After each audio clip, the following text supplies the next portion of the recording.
अंतरिक्ष की दुनिया में इसरो ने आज देश को एक नया पायदान और ऊपर पहुंचा दिया है। श्रीहरिकोटा के सतीश धवन स्पेस सेंटर से एसएसएलवी रॉकेट ने तीसरी कामयाब उड़ान के साथ अपनी काबिलियत एक बार फिर साबित कर दी। इस रॉकेट ने 2 सैटेलाइट्स को पृथ्वी की सटीक कक्षा में पहुंचा दिया। ये सैटेलाइट पर्यावरण और प्राकृतिक आपदा से जुड़ी अहम जानकारियां देंगे।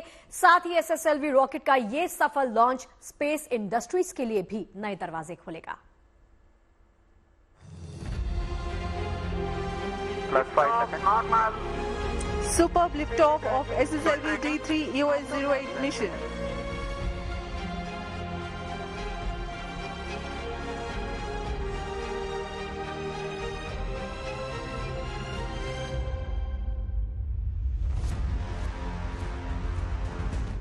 अनंत अंतरिक्ष में ये उड़ान भारत की कामयाबी की पहचान है। First stage performance normal. Andhra Pradesh के श्रीहरिकोटा में आज सुबह एसएसएलवी D3 रॉकेट की सफल लॉन्चिंग के साथ ही इसरो ने एक बार फिर अपनी कामयाबी का परचम लहरा दिया। 2, 1, 0. +5 seconds. Normal. Superb liftoff of SSLV D3 EOS-08 mission. Sriharikota के सतीश धवन स्पेस सेंटर में आज सुबह से ही हलचल बढ़ी हुई थी।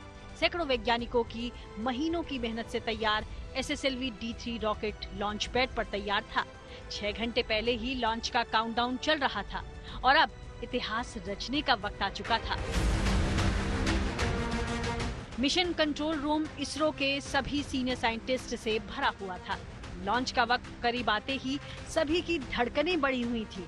ठीक 9:17 पर काउंटडाउन खत्म होते ही एसएसएलवी D3 रॉकेट अपनी अंतरिक्ष की यात्रा पर निकल पड़ा। 4, 3, 2, 1, 0. +5 seconds. Normal. Superb liftoff of SSLV D3 EOS-08 mission. Rocket का लिफ्ट ऑफ बिल्कुल सटीक हुआ, लेकिन लॉन्च के बाद भी सभी वैज्ञानिकों की निगाहें रॉकेट की उड़ान पर ही टिकी हुई थीं। किसी भी रॉकेट का सफल लॉन्च कई अहम स्टेज से गुजरता है, लिहाजा पूरी टीम बड़ी बारीकी के साथ रॉकेट के हर स्टेज की उड़ान पर नजर रख रही थी। रॉकेट का दूसरा स्टेज सेपरेट हुआ और तीसरे स्टेज का इग्निशन बिल्कुल तय वक्त पर हुआ।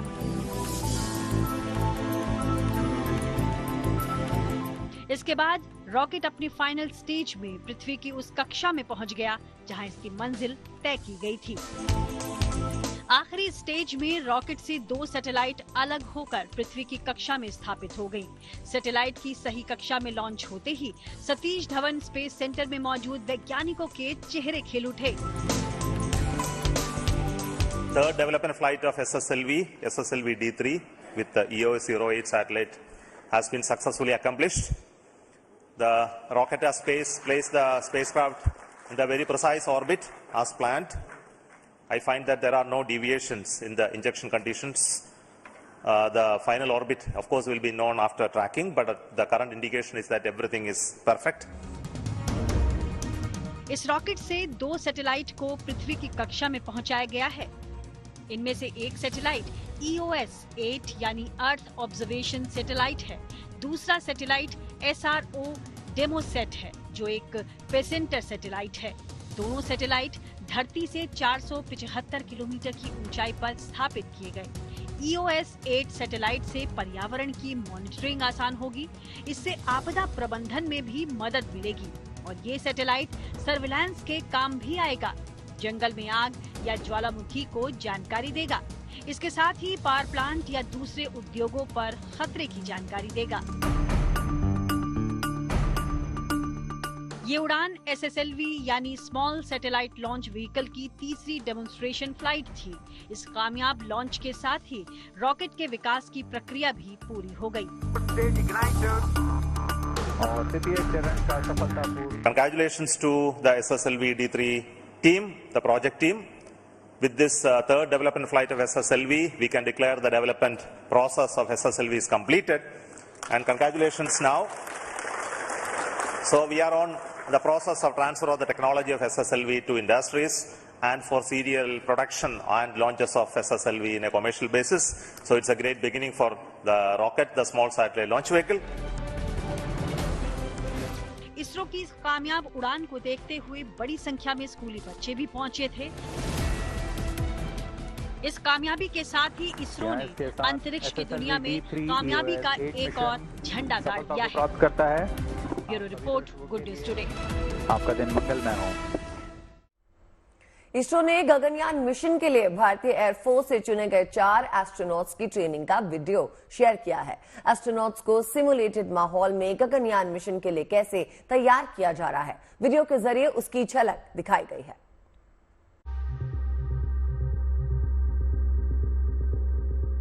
गगनयान को छूने की तैयारी। भारत की अंतरिक्ष सेना तैयार है। गगनयान के नायकों की ट्रेनिंग देखिए। इसरो मिशन गगनयान की तैयारियों में जुटा है। देश के पहले मानव अंतरिक्ष मिशन गगनयान के लिए भारतीय एस्ट्रोनॉट्स को ट्रेनिंग दी जा रही है। उन्हें अंतरिक्ष यात्रा के दौरान आने वाली चुनौतियों के लिए तैयार किया जा रहा है। दरअसल इसरो ने गगन यात्रियों की ट्रेनिंग का एक वीडियो जारी किया है, जिसमें देखा जा सकता है कि एस्ट्रोनॉट्स को एक स्पेस जैसी स्टिमुलेटेड कंडीशन में ट्रेनिंग दी जा रही है, यानी ठीक वैसी ही स्थिति बनाई जा रही है जैसे अंतरिक्ष में मिलेगी। एस्ट्रोनॉट्स को अभी से अंतरिक्षयान के अंदर जीरो ग्रेविटी और स्पेस में आने वाली चुनौतियों के लिए ट्रेन किया जा रहा है। इन एस्ट्रोनॉट्स को शारीरिक और मानसिक तौर पर भी तैयार किया जा रहा है। ऐसे में वो योग करते नजर आए। साथ ही इन्हें स्विमिंग की भी ट्रेनिंग दी जा रही है, ताकि जब ये यात्री मिशन को सफलतापूर्वक कर समंदर में उतरे तो उस वक्त उनकी वहां पर सफल लैंडिंग हो सके। इतना ही नहीं, ये एस्ट्रोनॉट जीरो ग्रेविटी में रहने की ट्रेनिंग ले रहे हैं, क्योंकि अंतरिक्ष में गुरुत्वाकर्षण नहीं होता। इस कारण वहां व्यक्ति हवा में उड़ता नजर आता है। ऐसे में इन हालातों से निपटने के लिए कठोर ट्रेनिंग दी जा रही है। इसरो ने जो वीडियो जारी किया है, उसमें ट्रेनिंग ले रहे एस्ट्रोनॉट्स तिरंगा फहराते हुए भी नजर आ रहे हैं, जो अंतरिक्ष में आजाद भारत की उड़ान का गवाह भी है। मिशन गगनयान के लिए भारतीय वायुसेना के group captain Prashant Balakrishna Nair, group captain Ajit Krishnan, group captain Angad Pratap और विंग कमांडर शुभांशु शुक्ला को चुना गया है। ये सभी अगले साल मिशन गगनयान के जरिए हिंदुस्तान का तिरंगा अंतरिक्ष में फहराने के लिए तैयार हो रहे हैं। Bureau report, good news today. और चलिए अब आपको आईएनएस शिवालिक की तस्वीरें दिखाते हैं। आईएनएस शिवालिक अमेरिका के गुआम पहुंच गया है। अमेरिका में समुद्री युद्धाभ्यास का सफल समापन हुआ। इस युद्धाभ्यास में आईएनएस शिवालिक भी शामिल हुआ था। अब युद्धाभ्यास में अपना दमखम दिखाने के बाद आईएनएस शिवालिक नए मिशन पर निकल गया है। इससे चीन की हरकतों पर नजर रखने के लिए दक्षिण चीन सागर और प्रशांत महासागर में तैनात भी किया जाएगा। नवी मुंबई में पुलिस ने एक व्हाट्सएप चैनल और हेल्पलाइन नंबर जारी किया है। इन पर लोग अपने साथ हुए अपराधों की जानकारी पुलिस को दे सकते हैं। ये चैनल और हेल्पलाइन नंबर महिलाओं के लिए भी काफी मददगार साबित होंगे। साथ ही दावा है कि इनसे ड्रग्स और साइबर अपराधों पर भी लगाम लग सकेगी।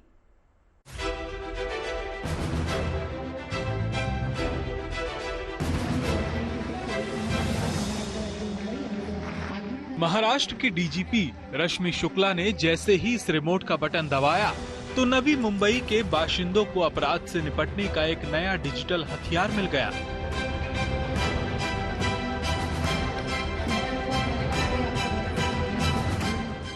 दरअसल पुलिस ने महिला सुरक्षा, नारकोटिक्स और साइबर फ्रॉड को रोकने के लिए अपना एक व्हाट्सएप चैनल लॉन्च किया। इसके साथ ही एक हेल्पलाइन नंबर भी जारी किया गया, जिस पर लोग उनके साथ हुए अपराध की जानकारी पुलिस को दे सकते हैं।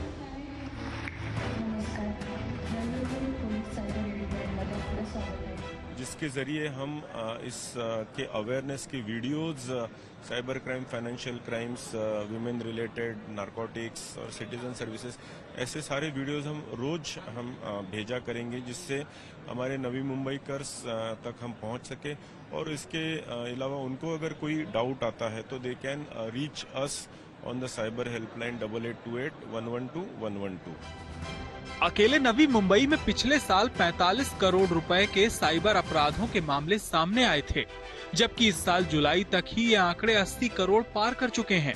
ऐसे में पुलिस कमिश्नर ने लोगों को खुद भी जागरूक रहने और सावधानी बरतने की सलाह दी है ताकि वो धोखाधड़ी के जाल से बच सकें। पढ़े लिखे के साथ हो रहा है तो मैं ये कह रही हूँ कि आपको you have to be more careful in everything. जो भी करो देख के करो। Once you know the problem, आपको सोल्यूशन क्या है, and feel free to talk to people. हाल के समय में महिलाओं से जुड़े अपराधों और साइबर फ्रॉड के मामलों में तेजी से इजाफा देखा गया है, लिहाजा ये डिजिटल हथियार काफी मददगार साबित होंगे। यानी पुलिस अब चंद उंगलियों के फासले पर भी हमारी मदद के लिए तैयार है, लेकिन हर वक्त सतर्क रहना हम सब की जिम्मेदारी है। नवी मुंबई से Deepesh Tripathi, good news today. Rakshabandhan का त्योहार करीब है, खूबसूरत राखियों से बाजार सज गए हैं। इस बार सोने चांदी की कीमत बढ़ने के बावजूद लोग सोने चांदी से बनी राखियों को खूब खरीद रहे हैं। इसके साथ ही रिटर्न गिफ्ट के तौर पर भी सोने चांदी के हल्के गहने, घड़ी और इनसे बने हुए उपहारों को खूब पसंद भी किया जा रहा है।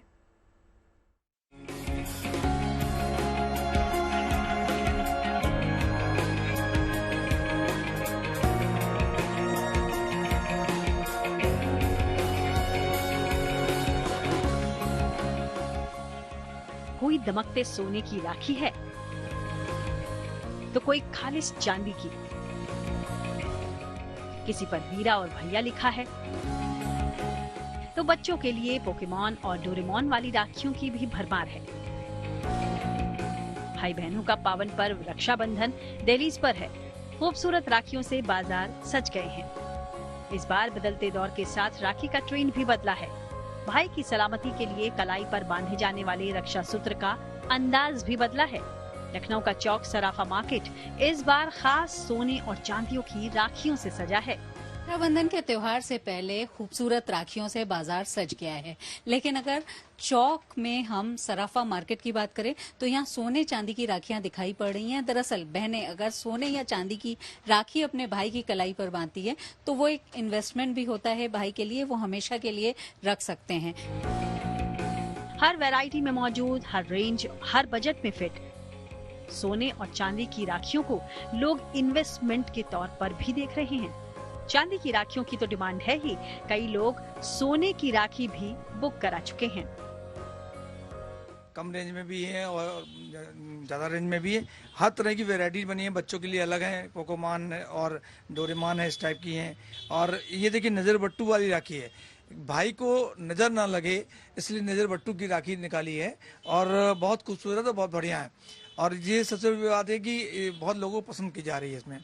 इसमें सोने की राखियां भी हमें सोने की राखी में हमने बहुत इसमें रेंज है जो करीब ये देखिए आप सबसे बहुत सुंदर, ये एक तरह का राखी का भी काम करता है और प्लस ब्रासलेट का भी काम करता है।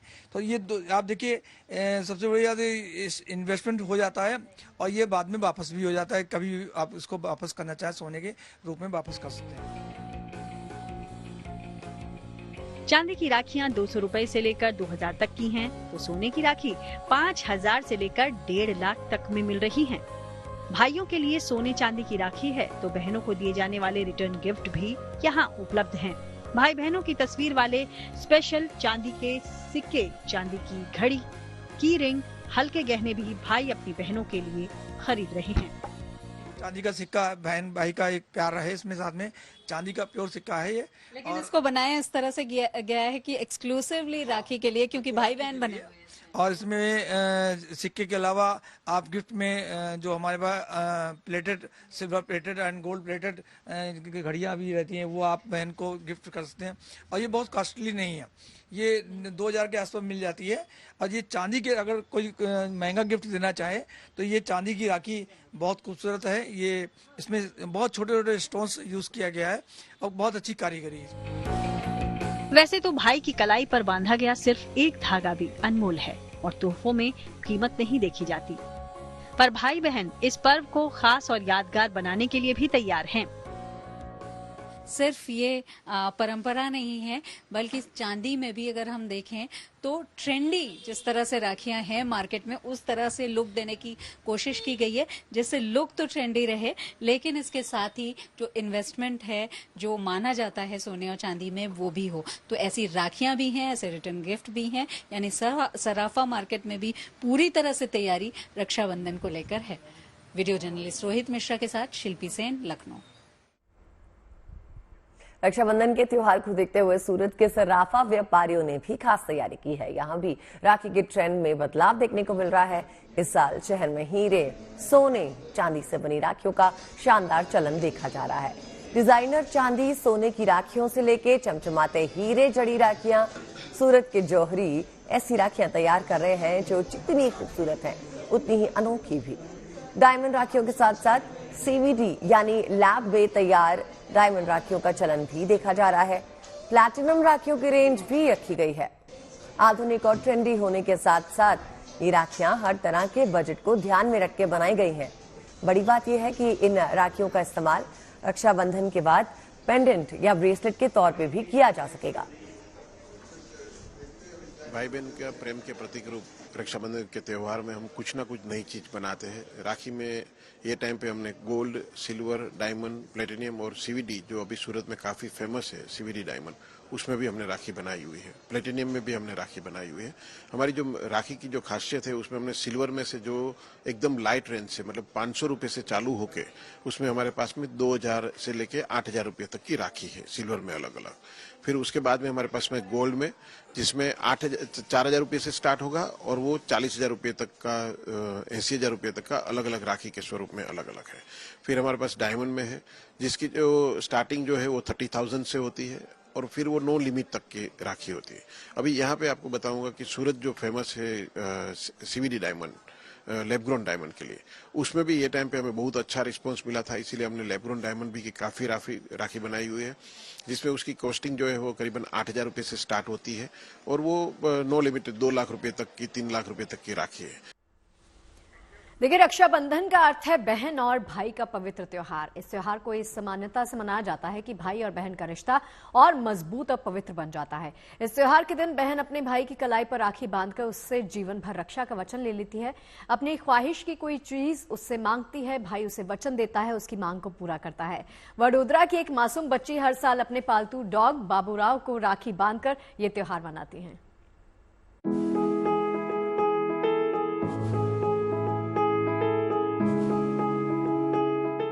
डॉगी मेरा भाई, ये कहती है वडोदरा की 7 साल की छोटी सी बच्ची आयशा साहने। आयशा ने डॉगी बाबूराव को अपना भाई मान लिया है। वो उसे हर साल रक्षाबंधन पर राखी बांधती हैं। पहले वो उसे तिलक लगाती हैं, फिर डॉग स्टिक और डॉग फूड खिलाती हैं, उसकी आरती उतारती हैं और फिर उसे राखी बांधती हैं।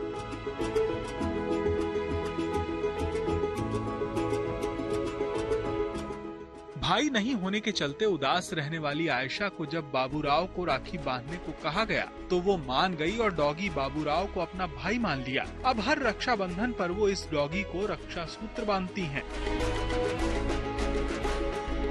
पर जब ऐसा आइडिया आया तब फिर मैं से डॉग को रक्षाबंधन सबसे यूनिक फील करते हैं, इसलिए अब से मैं उसको राखी बांधती हूँ, तिलक लगाती हूँ, राखी बांधती हूँ, आरती, चोखा, फिर सब ऐसे नॉर्मली हाथ पे बांधते हैं, पर उसका हाथ पे तो बांधना नहीं सकते, इसलिए हम उसके बेल्ट पे बांधते हैं।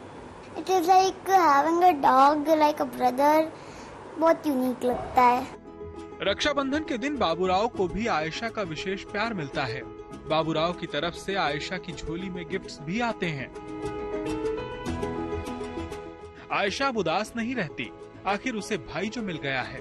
वडोदरा से दिग्विजय पाठक, गुड न्यूज टुडे। एमपी का जबलपुर इन दिनों खादी पर अपने विशेष प्रयोग के लिए चर्चाओं में है। यहाँ के प्रतिभा स्थली के कारखाने में औषधि पदार्थ मिला के खादी के कपड़े तैयार हो रहे हैं, जो कई तरह की बीमारियों का बचाव करने में कारगर हैं। विशेष रूप से इन्हें पहनने से त्वचा संबंधी रोग नियंत्रण में किए जा सकते हैं।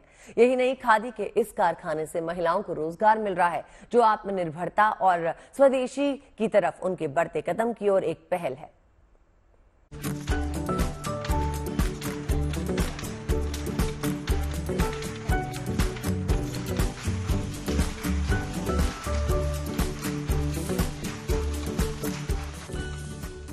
खादी को लेकर आत्मनिर्भर भारत की पहचान बनती जा रही है। एमपी की संस्कार धानी जबलपुर है।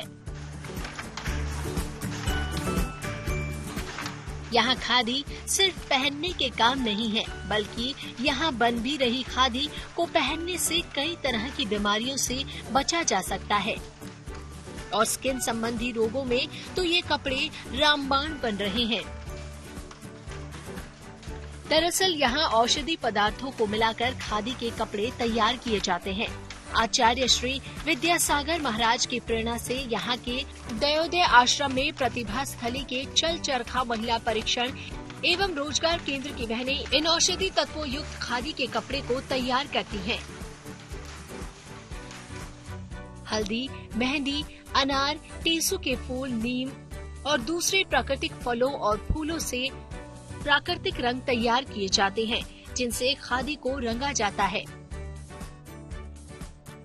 नीम के पत्तों के रंग बनाते हैं, तो नीम के रंग से जब उस वस्त्र को रंगा जाता है तो उसमें नीम के सारे औषधीय गुण उस वस्त्र में भी आ जाता है और वो हमारे शरीर पर रहता है। तो वो नीम के जो गुण है वो अपने आप इस त्वचा के माध्यम से शरीर में प्रवेश करता है। वैसे ही गर्मी के दिनों में मेहंदी युक्त कपड़े पहने जाते हैं। मेहंदी के रंग से रंगे हुआ कपड़ा तो वो शरीर को ठंडक देता है, बाहर की गर्मी से बचाता है। हल्दी के रंग से वस्त्र रंगा हुआ होता है, तो वो वस्त्र जो होता है ये एंटीसेप्टिक होता है, आपको कितने सारे इन्फेक्शन और रोगों से वो बचाता है। मंजिस्टा है और अन्य फूल से भी, अनार के फल के उसके रंग से भी वस्त्र रंगे जाते हैं। तो काफी प्रक्रिया इस प्रकार से, जिनको हम औषधीय वस्त्र कहते हैं। खादी के ये कपड़े पहनने से व्यक्ति तरोताजा तो महसूस करता ही है, प्राकृतिक रंगों से रंगे होने की वजह से पसीने और प्रदूषण से होने वाले त्वचा रोगों से भी बचाव होता है, क्योंकि ये कपड़े शरीर में आने वाले टॉक्सिक को सोख लेते हैं।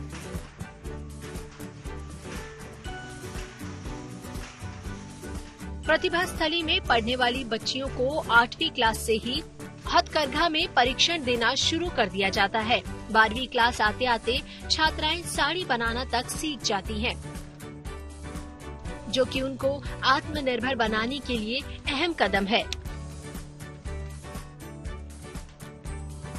ये बहुत उपयोगी साबित होगा, क्योंकि आज जो पावर लूम के वस्त्र है वो उसमें मटन टैलो मिलता है, जिससे हमारे स्किन डिसीजेज इतनी ज्यादा बढ़ रही हैं कि आज उसका उपाय भी नहीं हो पा रहा है, सबसे ज्यादा कैंसर। और ये जो वस्त्र है इसमें मटन टैलो नहीं है, इसमें श्रम है, इसमें सबकी भावनाएं है। इसीलिए जब हम ये धागे को जोड़ेंगे, ये कपड़ा बनाएंगे, धागे टूटेंगे, धागों को जोड़ेंगे और जोड़ते जोड़ते देश जोड़ने लगेंगे। यही नहीं, इन कारखानों में सैकड़ों महिलाओं को रोजगार मिला है। आज यहाँ तैयार औषधि युक्त खादी कपड़ों की डिमांड पूरे देश में हो रही है। जो लोग इन कपड़ों का इस्तेमाल करते हैं, उन्होंने ये महसूस किया है कि ये कपड़े त्वचा संबंधी रोगों को रोकने में कारगर सिद्ध हो रहे हैं। जबलपुर से धीरज शाह, गुड न्यूज टुडे। और चलिए अब बात पूर्व प्रधानमंत्री अटल बिहारी वाजपेयी की। आज पुण्यतिथि है, उसी की कर लेते हैं। राष्ट्रपति द्रौपदी मुर्मू ने समाधि स्थल सदैव अटल पर जाकर श्रद्धांजलि अर्पित की। इस बीच प्रधानमंत्री नरेंद्र मोदी भी स्मृति स्थल पहुंचे और सदैव अटल पर जाकर उन्हें श्रद्धांजलि अर्पित की। पीएम के अलावा उपराष्ट्रपति जगदीप धनखड़ समेत कई नेताओं ने भी पूर्व पीएम को नमन किया। राष्ट्रपति महोदया के द्वारा पुष्पांजलि। गीत नहीं गाता हूँ, बेनकाब चेहरे हैं, दाग बड़े गहरे हैं, टूटता तिलस्म आज सच से भय खाता हूँ। गीत नहीं गाता हूँ, गीत नहीं गाता हूँ। लगी कुछ ऐसी नजर, बिखरा शीशे सा शहर, अपनों के मेले में मीत नहीं पाता हूँ, गीत नहीं गाता हूँ, गीत नहीं गाता। लेकिन परिस्थिति बदली, मनस्थिति बदली। कवि ने कहा कि मैं लिखूंगा, कवि ने लिखा गीत नया गाता हूँ, गीत नया गाता हूँ। टूटे हुए तारों से फूटे वासंती स्वर, पत्थर की छाती में उगाया नव अंकुर। झरे सब पीले पात, कोयल की कुहुक रात, प्राची में अरुणिमा की रेख एक गाता हूँ, गीत नया गाता हूँ, नया गाता हूँ। इसका अंत में टूटे हुए सपने की सुने कौन सिसकी, टूटे हुए सपने की सुने कौन सिसकी। अंतर को चीर व्यथा पलकों पर ठिठकी, हार नहीं मानूंगा, रार नहीं ठानूंगा। काल के कपाल पर लिखता मिटाता हूँ, गीत नया गाता हूँ। आपको दिखाते वो वीडियोस जो इंटरनेट पर सुर्खियां बटोर रहे हैं।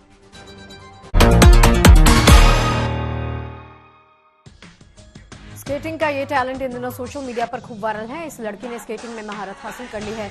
इस वीडियो में ये उल्टी दिशा में स्केटिंग कर रही है। खास बात यह है कि उसका एक पैर हवा में है। सिर्फ एक पैर पर स्केटिंग के बावजूद गलती की जरा भी गुंजाइश दिखाई नहीं देती। बैलेंस गजा।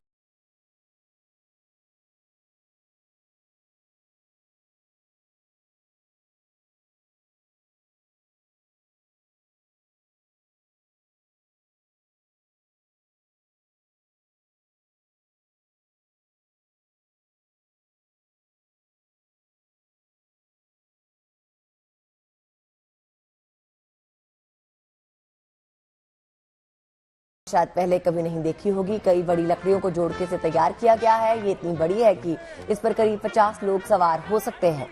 यही नहीं, रैप पे खाने पीने के लिए टेबल का इंतजाम भी किया गया है।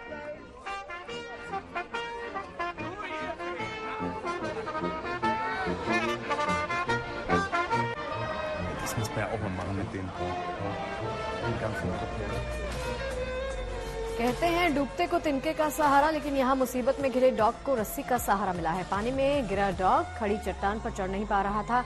एक मददगार ने जब डॉग को मुसीबत में देखा तो उसने डंडे और रस्सी के जरिए डॉग का रेस्क्यू किया। मददगार ने उसे डंडे से ऊपर खींचा और डॉग रस्सी को मुंह में दबाकर फटाफट चढ़ाई कर चढ़ गया।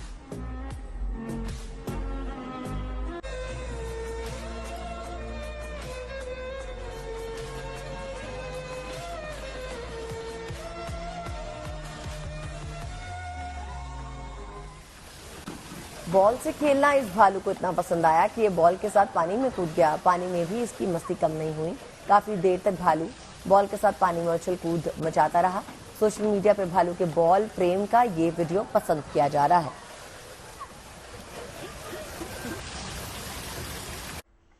और चलिए देश के कई ऐसे हिस्सों की तस्वीरें आपको दिखाते हैं जहां पर भारी बारिश की वजह से हाल बेहाल हो गया है। राजस्थान के कई जिलों में आसमानी आफत ने खूब कहर बरपाया है। ऐसे में बूंदी और पाली के कई गांवों और कई शहरों में रेस्क्यू ऑपरेशन चलाने पड़े हैं, जिसके संकट में घिरे इन लोगों को सुरक्षित निकाल लिया गया।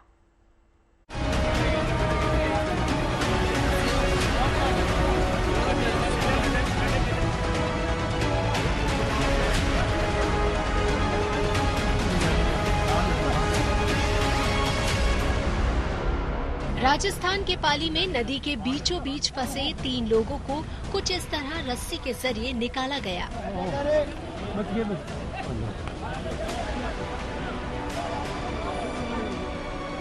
दरअसल छात्रा समेत ये 3 लोग गुड़िया नदी के तेज बहाव में बह रहे थे,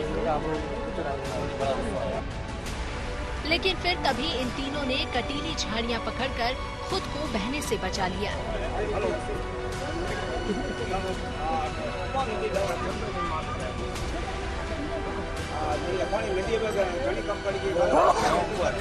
इस बीच प्रशासन को सूचना दी गई, जिस पर एसडीआरएफ की टीम को तुरंत घटनास्थल के लिए रवाना कर दिया गया।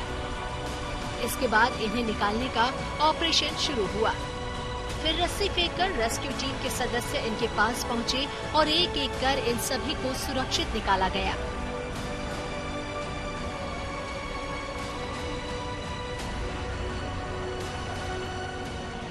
कुछ ऐसी ही तस्वीर राजस्थान के बूंदी से भी सामने आई,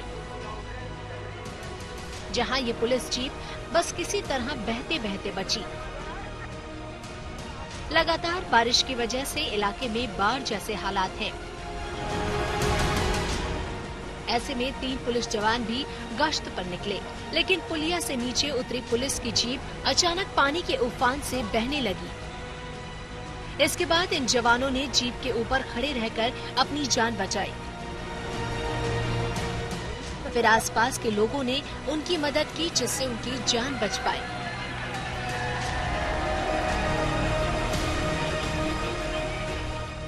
भारी बारिश की वजह से बूंदी में ही कई सड़कें नदी बन गई।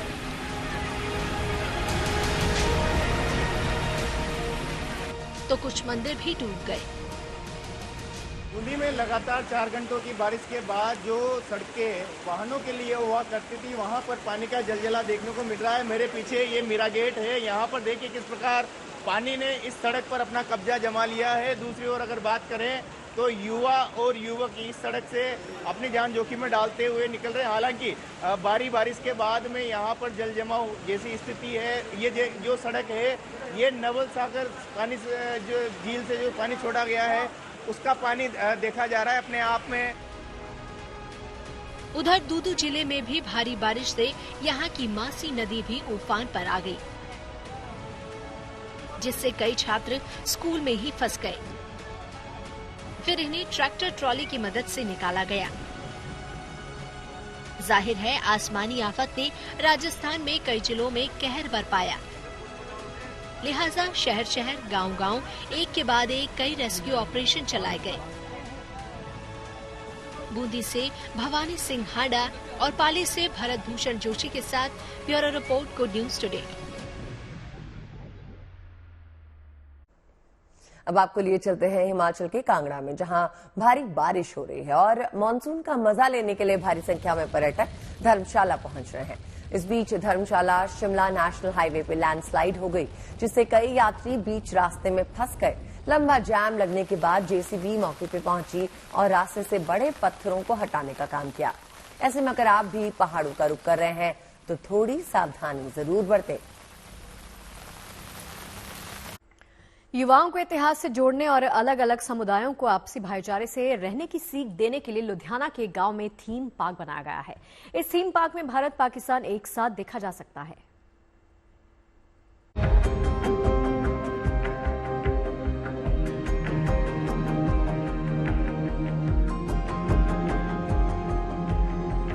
यहाँ लाल किला है तो लाहौर का किला भी है। यहाँ इंडिया की तरफ वाला चढ़ता पंजाब है तो पाकिस्तान की तरफ वाला लन्हदे पंजाब भी है। और ये सब एक साथ देखने को मिलता है लुधियाना के गांव जरखड़ में बने एक थीम पार्क में। भारत पाकिस्तान की खास ऐतिहासिक इमारतों को इस थीम पार्क में शामिल किया गया है। मकसद यही है कि भाईचारे को बढ़ावा मिले और लोग मिलजुल कर रहें।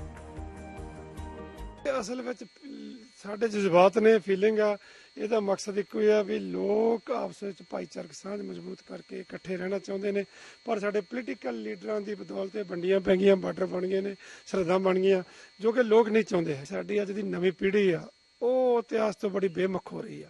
ਉਹਨਾਂ ਨੂੰ ਇਤਿਹਾਸ ਬਾਰੇ, ਉਹਨਾਂ ਨੂੰ ਸਾਡੀ ਜਿਹੜੀ ਪੁਰਾਣੀਆਂ ਰਵਾਇਤਾਂ ਸੀ, ਸਾਡੀ ਜਿਹੜੀ ਪੁਰਾਣੀ ਵਿਰਾਸਤ ਸੀ, ਉਹਦੇ ਬਾਰੇ ਦੱਸਣਾ ਬਹੁਤ ਜ਼ਰੂਰੀ ਹੈ। इतना ही नहीं, इस थीम पार्क को बनाने के पीछे युवाओं को इतिहास से जोड़ने का उद्देश्य भी है। थीम पार्क के मालिक मानते हैं कि आज का युवा इतिहास से दूर होता जा रहा है, इसीलिए उन्होंने ये पहल युवाओं के लिए खास तौर से की है ताकि युवा पुराने पंजाब को जान सकें, अपनी संस्कृति और धरोहर को संजोना सीखें। लुधियाना से विवेक धाल, गुड न्यूज टुडे। फिल्म लेखक सलीम जावेद ने मिलकर कई फिल्मों में काम किया। अब इन दोनों की कहानी एक डॉक्यूमेंट्री में दिखाई जाएगी। एंग्री यंग मैन नाम की इस डॉक्यूमेंट्री में आपको दोनों के साथ काम करने से जुड़े किस्से देखने को मिलेंगे। मैं हमेशा सोचती हूँ कि इन्होंने ये फिल्म एक ड्राफ्ट में कैसे की, ये फिल्म 2 ड्राफ्ट में कैसे की। मैं सलीम अंकल से ज्यादा मिलती थी, फरहान से ज्यादा मैं सलीम अंकल से मिलती थी, क्योंकि मैं वॉक पर जाती हूँ बैंड स्टैंड पर और वो वॉक पर जाते हैं बैंड स्टैंड पर। तो सुबह में हम अक्सर मिलते थे और बैठते थे और बात करते थे, और वो मुझे कहानियां बोलते थे, मुझे स्क्रिप्ट के डिस्कस करते कि कोई नई फिल्म आई है, मेरे फिल्म देख के मेरे साथ डिस्कस करते। तो मुझे लगा कि इनको टेप पर डालना चाहिए। और इनके बारे में बुक लिखा है, इंटरव्यूज या आर्टिकल्स लिखी हैं, लेकिन किसी ने इनको आर्काइव नहीं किया है और ये जनरेशन जानती नहीं है। नम्रता एक बहुत ही बड़ी सक्सेसफुल और बहुत ही अच्छी एडिटर है, नेशनल अवार्ड विनिंग एडिटर है। तो अगर एक अच्छा एडिटर है तो उनका नैरेटिव सेंस बहुत स्ट्रांग होता है, तो वो मुझे नम्रता में दिखा। और फिर ये 70s के सिनेमा जानती थी, सारे फिल्में देखी हैं इसने, उससे बॉलीवुड से हिंदी फिल्मों से बहुत लव है। मुझे एक लड़की चाहिए थी जो ये डॉक्यूमेंट्री बनाए, क्योंकि दे आर वेरी मेल, उनका काम भी बहुत मेल सेंट्रिक था, तो इट्स इंटरेस्टिंग कि एक फीमेल उन्हें देखे। मतलब इंस्टिंक्टिवली बहुत ही अच्छा सब्जेक्ट लगा। ये दोनों मुझे बहुत इंटरेस्टिंग लगता है, इनकी फिल्में बहुत पसंद है, मैंने कितनी बार देखी हैं जब मुझे पता भी नहीं था कि इन्होंने लिखी हैं। तो मैं बहुत एक्साइटेड थी कि ये करने को मिल रहा है और कितना कुछ सीखने को मिलेगा और कितना मजा आएगा। मुझे लगता है कि एक फाइन लाइन है, पॉजिटिव भी है, क्योंकि वो बहुत श्योर थे, वो बहुत कन्विंस थे अपने काम के लिए। और ऐसा नहीं है कि सिर्फ उन्होंने एंग्री यंग मैन क्रिएट किया है। आपको अगर मिस्टर बच्चन जैसा एक्टर मिले तो वो भी वो कैरेक्टर को लेके, आप जो भी लिखें, अगर एक्टर वो नहीं है तो आपका कैरेक्टर वहां तक नहीं पहुंच सकता। तो मुझे लगता है ये कॉम्बिनेशन जो था, जो एक्सप्लोर हो गया था। आज तक वो क्लिप्स, वो आप अगर प्रेस कॉन्फ्रेंस पे थे तो मिस्टर बच्चन के जब क्लिप्स आए तो पूरा रूम स्टार्टेड स्क्रीमिंग। और नए लोग देखें जिन्होंने ये फिल्में नहीं देखी हैं, वो देखें, जो यंगर जनरेशन है अभी की। लंच टाइम के आखिरी पड़ाव में हम कुछ महान और कामयाब लोगों की कही बातें आप तक पहुंचा रहे हैं। डालते हैं नजर आज के विचार पर।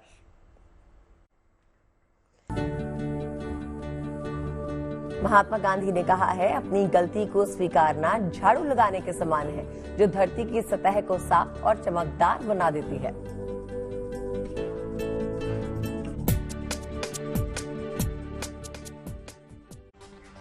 उम्मीद है खबरों के इस लंच टाइम में आपको पेट भर जानकारियां मिली होंगी। और चलिए इस वादे के साथ छोड़ जाते हैं कि मुलाकात होगी आप सभी के साथ अब सोमवार को। अपना ख्याल रखिए और देखते रहिए GNT।